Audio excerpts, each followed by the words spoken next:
algebraic fractions. And with algebraic fractions, the key thing is always factorise first. Always factorise first whenever you're dealing with algebraic fractions. Then the other thing, of course, is, and I couldn't think of words for this, so I just put the parentheses symbols. You only ever cancel complete ones, not bits of them. We love cancelling with fractions. But see something like this, well, there's no factorising to be done, so this is probably the first type of algebraic fraction we see, and we go, oh look, 16 on 24, that's 2/3, a goes to a squared, and so on. We simplify it down. This one here then, always factorise first. So on the top, I got a common factor of a, on the bottom I got a common factor of 2a, but hang on, what did I miss?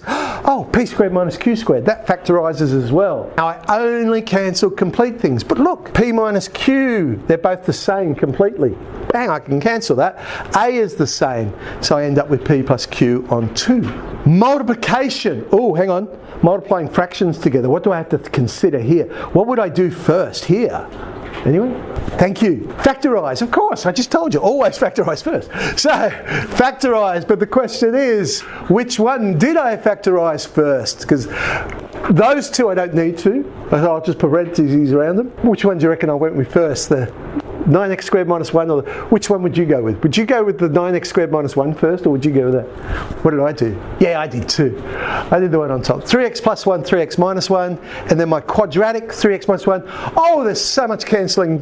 How happy are we? 3x minus 1 goes with the 3x minus 1, 3x plus 1, and oh, it's just 1. Look at that. Everything cancels out nicely. Don't make the mistake of writing 0 because everything went. I have seen that.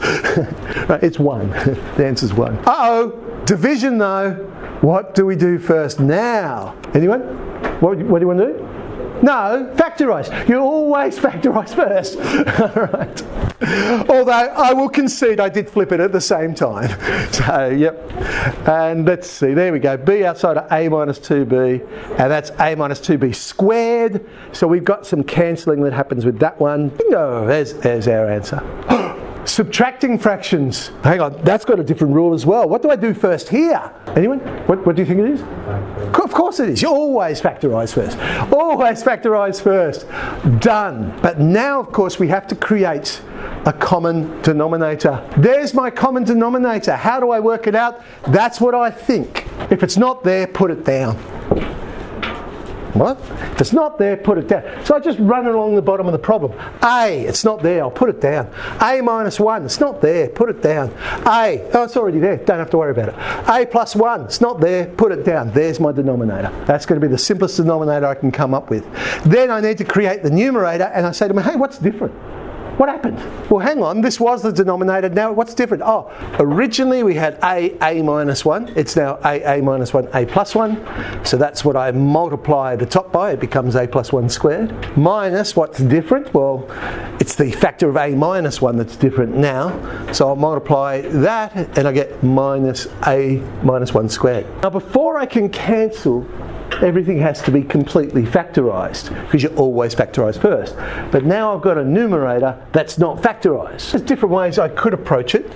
I could expand the whole thing out here and collect like terms, which is what I probably did. There we go. And collect the like terms, I get 4a. Of course, other alternatives. That actually is the difference of 2 squares. So you could approach it that way. Or you could just look at it logically and go, hey, look at this. I've got these two perfect squares. Basically they're the same, except one's got a plus, one's got a minus. So if I'm subtracting, I just got to think which terms will disappear. And in this case it'll be the squares that will disappear, because they'll both produce a squared, and we're going a squared minus a squared.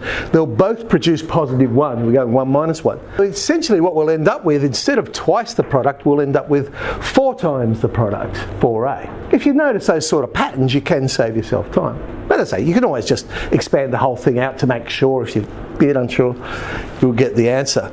And oh, of course, the a's then cancel, and we get 4 on a minus 1, a plus 1. Okay, this one's a mixture of addition and subtracting. Nicely, the first two have been factorised, the denominators already, but that third one hasn't. So let's factorise that. Okay, let's create our denominator. If it's not there, put it down. X plus y squared, so I'll put it down. X minus y squared, it's not there, I'll put it down. Now I get to the next one, x plus y. Well, it's there, although the power is different. You need all the factors, so you always go with the highest power. Okay, so power of 1, it's already there because I've got power of 2. And similar with the x minus y. Alright, what's different? It was x plus y squared. I've multiplied by a factor of x minus y squared, so that's what the top will be done by.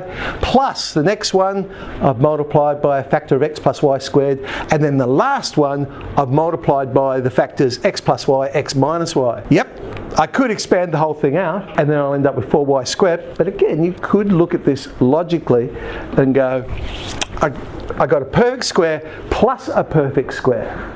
So straight away I know in this case, because I'm adding, it's the middle term that will cancel.